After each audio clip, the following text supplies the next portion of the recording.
ಮತ್ತೊಂದು ಪ್ರಮುಖವಾದಂತಹ ಪ್ರಕರಣ ಯಾದಗಿರಿಯಲ್ಲಿ ಪಡಿತರ ಅಕ್ಕಿ ಕಳ್ಳತನ ಪ್ರಕರಣ ಏನಿತ್ತು ಆ ಪ್ರಕರಣಕ್ಕೀಗ ಟ್ವಿಸ್ಟ್ ಸಿಗ್ತಾ ಇದೆ. ಅನ್ನಭಾಗ್ಯ ಅಕ್ಕಿ ಕಳ್ಳತನದ ದೂರುದಾರನೇ ಈಗ ಆರೋಪಿಯಾಗಿದ್ದಾನೆ. ಯಾರು ದೂರು ಕೊಟ್ಟಿದ್ನೋ ಆತನೇ ಆರೋಪಿ.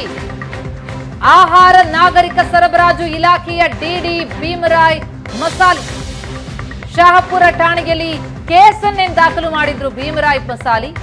ಪೊಲೀಸರ ತನಿಖೆಯಲ್ಲಿ ಅಸಲಿ ಸತ್ಯ ಬಟಾ ಬಯಲಾಗ್ತಾ ಇದೆ. ಭೀಮರಾಯ್ ಮಸಾಲಿಗೆ ಪ್ರತಿ ತಿಂಗಳು 50,000 ಹಣ ಸಂದಾಯ ಆಗ್ತಾ ಇತ್ತು ಅನ್ನೋದು ಈಗ ಪೊಲೀಸರ ತನಿಖೆ ವೇಳೆ ಗೊತ್ತಾಗಿದೆ. ಅಕ್ಕಿ ಕಳ್ಳತನದಲ್ಲಿ ನೇರವಾಗಿ ಭಾಗಿಯಾಗಿದ್ದ ಅಧಿಕಾರಿಗಳು ದಂಧೆಗೆ ಸಹಕಾರ ನೀಡಿದ್ದಕ್ಕೆ ಫುಡ್ ಇನ್ಸ್ಪೆಕ್ಟರ್ಗಳಿಗೆ ಕಮಿಷನ್ ಕೊಡಲಾಗ್ತಾ ಇತ್ತು. ನೀವು ಪೋಷಕರಾಗಲು ಕಾಯುತ್ತಿದ್ದೀರಾ? ಚಿಂತಿಸದಿರಿ. ಓಯಾಸಿಸ್ ಫರ್ಟಿಲಿಟಿ 90,000 ದಂಪತಿಗಳ ಜೀವನದಲ್ಲಿ ಸಂತೋಷವನ್ನು ತಂದಿದೆ. 7825893601ಗೆ ಕರೆ ಮಾಡಿ ಅತ್ಯದ್ಭುತ ರಿಯಾಯಿತಿ ಪಡೆಯಿರಿ ಹಾಗೂ ಎಲ್ಲರಿಗೂ ಗುಡ್ ನ್ಯೂಸ್ ಕೊಡಿ. ಪ್ರತಿ ತಿಂಗಳು ಅಧಿಕಾರಿಗಳಿಗೆ 20,000 ರೂಪಾಯಿ ಸಂದಾಯ ಆಗ್ತಾ ಇತ್ತು. ಶಿರಸ್ತೆದಾರರಿಗೆ ಪ್ರತಿ ತಿಂಗಳು 10,000ವನ್ನ ಫೋನ್ ಪೇ ಮಾಡಲಾಗ್ತಾ ಇತ್ತು.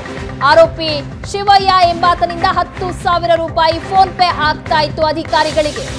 ಏವನ್ ಆರೋಪಿ ಶಿವಯ್ಯ ಇಂದ ಹಣವನ್ನ ವರ್ಗಾವಣೆ ಮಾಡಲಾಗ್ತಾ ಇತ್ತು ಅನ್ನೋದು ಈಗ ಬೆಳಕಿಗೆ ಬಂದಿದೆ.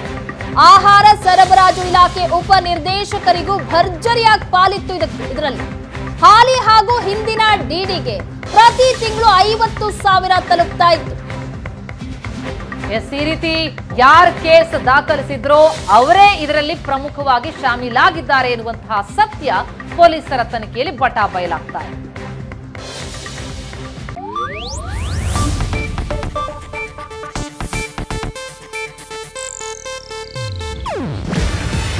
ಇದು ಏಷ್ಯಾನೆಟ್ ನ್ಯೂಸ್ ನೆಟ್ವರ್ಕ್ ಪ್ರಸ್ತುತಿ.